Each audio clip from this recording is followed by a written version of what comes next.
একটি পুরনো ঐতিহাসিক মসজিদের ভিডিও করতে গিয়ে আজ এমন এক জিনিসের দেখা পেলাম যেটা হয়তো আজকের অনেক শিশু কিশোর জীবনে কোনোদিন দেখেইনি। প্রথমে দূর থেকে দেখে ভেবেছিলাম সাধারণ কোনো ফল, কিন্তু কাছে যেতেই যেন ছোটবেলার অনেক স্মৃতি এক মুহূর্তে ফিরে এলো। এত বছর পর আবার চোখের সামনে দেখলাম হারিয়ে যেতে বসা দেশি ফল কাউ।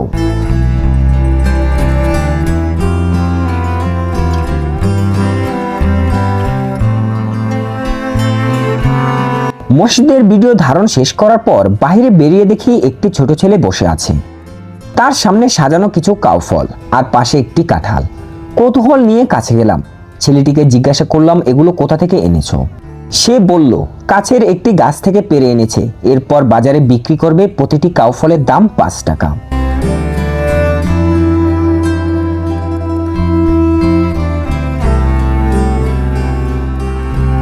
কথা বলতে বলতে বুঝলাম ছোট্ট এই ছেলেটি নিজের পরিশ্রমের ফল সংগ্রহ করে বিক্রি করছে।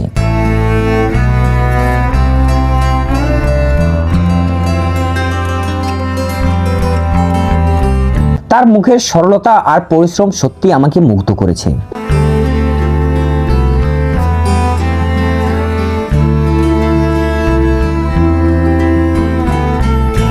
আমি আর দেরি না করে কয়েকটা কাউ ফল কিনে নিলাম। একটি খেয়েই মনে হলো, আহ, সেই ছোট্টবেলার টক মিষ্টি স্বাদ এখনো একটুও বদলায়নি।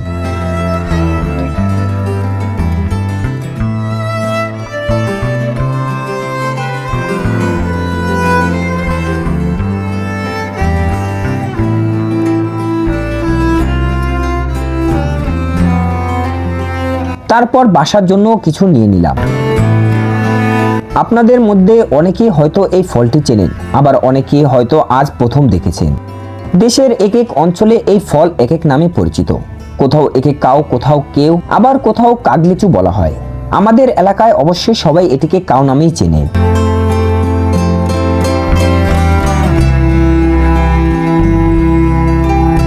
কাউ ফল সাধারণত কাঁচা অবস্থায় সবুজ থাকে আর পাকলে হলুদ কিংবা কমলা রং ধারণ করে। ভেতরে কয়েকটি রসালো দানা থাকে যেগুলো চুষে খেতে হয়।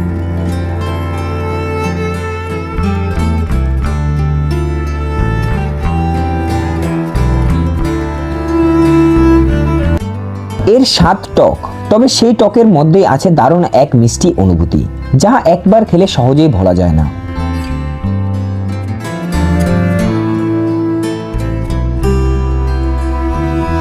লোকমুখে প্রচলিত আছে এই ফল সর্দি, কাশি ও ঠান্ডা কমাতে সাহায্য করে।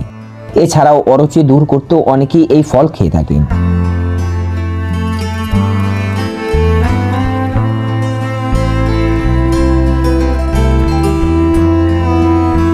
সবচেয়ে কষ্টের বিষয় হলো, এক সময় গ্রামের অনেক বাড়ির আশেপাশে এই ফল দেখা গেলেও এখন এটি খুব কমই চোখে পড়ে।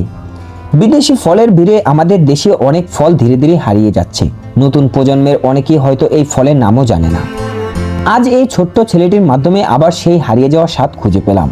মনে হলো শুধু ফল কিনিনি, যেন নিজের শৈশবের এক টুকরো স্মৃতি কিনে নিয়ে যাচ্ছি। আপনাদের এলাকায় এই ফল কি নামে পরিচিত? কাউ, কেউ, কাগলিচু নাকি অন্য কোনো নামে? আর শেষ কবে এই ফল খেয়েছেন অবশ্যই কমেন্টে জানাবেন। তো ভিডিওটি কেমন লাগলো অবশ্যই কমেন্টে জানাতে ভুলবেন না। পরবর্তীতে এমন ভিডিও পেতে চ্যানেলটি সাবস্ক্রাইব করে বেল আইকন অন করে দিন। দেখা হবে পরের কোনো এক ব্লগ ভিডিওতে। সেই পর্যন্ত ভালো থাকুন, সুস্থ থাকুন। ধন্যবাদ।